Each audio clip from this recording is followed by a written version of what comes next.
producer. We will not allow sub-Saharan Africa to escape that.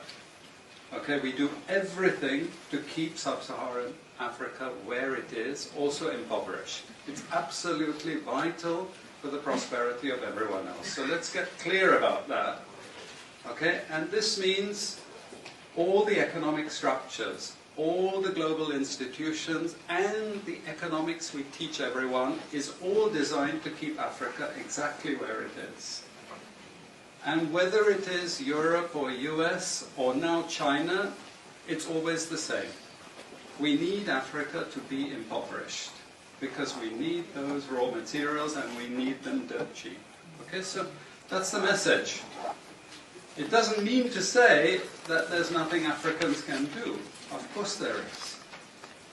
Okay, but this is the opposition that they're fighting. This is what it's about. Because if Africa does do something different, I assure you living standards of all those in Europe and North America and Asia is going to fall. Okay? And that is a big price to pay. I assure you that the West is not going to allow that without a big fight. Okay, so this is what it's fundamentally about. What I want to show you is how these structures are operating. It's just 20 minutes, so we can't do very much, but just to give you a little bit of an idea. And why I keep the ideology part there is because we are part of the producers of ideology. At universities and academic institutions, we are complicit in this whole enterprise. Okay, so the job of many Western academics is to convince Africans they have to keep doing what they're doing. Okay, and to show them it's your fault that you're poor. It's not our fault. It's your fault that you're poor. You know, so this is what we do in academic institutions, and I want to show that as well.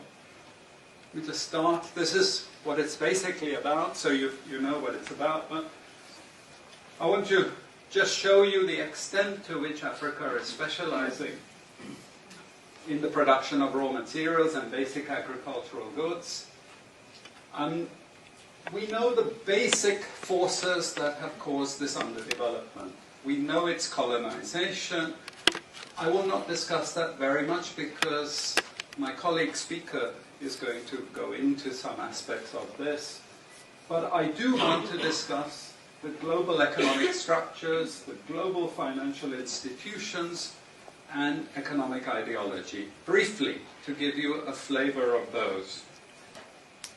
Let me start with this. You can't really see it so easily, but if those of you who are interested, you want the PowerPoint, I'm sure we can make it available to you. But the thing that you really need to see is the top line. Okay? And the extent of dependency is captured by this statistic at the top. Okay? And you compare it with all other income groups, and what you see is essentially in that one statistic how dependent sub-Saharan Africa is on raw material production. Okay? This is the very heart of what makes sub-Saharan Africa beat. Okay? Here, just to have a look at one very important additional statistic, with all this export coming from sub-Saharan Africa, how much does sub-Saharan Africa account for in terms of global trade value? We know there are vast resources coming from there, but look at the bottom line in terms of global trade value. Look at that. 0.5%, 1975, 0.95%, going down to 0.1. To 0.1. Meaning that with all these vast resources being produced, how much are they getting for it? Nothing. Nothing. This is a very significant piece of data. Then I just want to show you what has happened to sub-Saharan Africa, because what we know, and from all studies, no country ever develops without manufacturing. Okay, producing raw materials will not take you anywhere. Producing basic agricultural goods will not take you anywhere. And let's have a look at how much manufacturing activity takes place in sub-Saharan Africa. We can look over the last 15 odd years, 15, 20 years. And we see manufacturing has actually declined as a percentage of the total. This is percentages of total production in sub-Saharan Africa. How much of it is accounted for by manufacturing?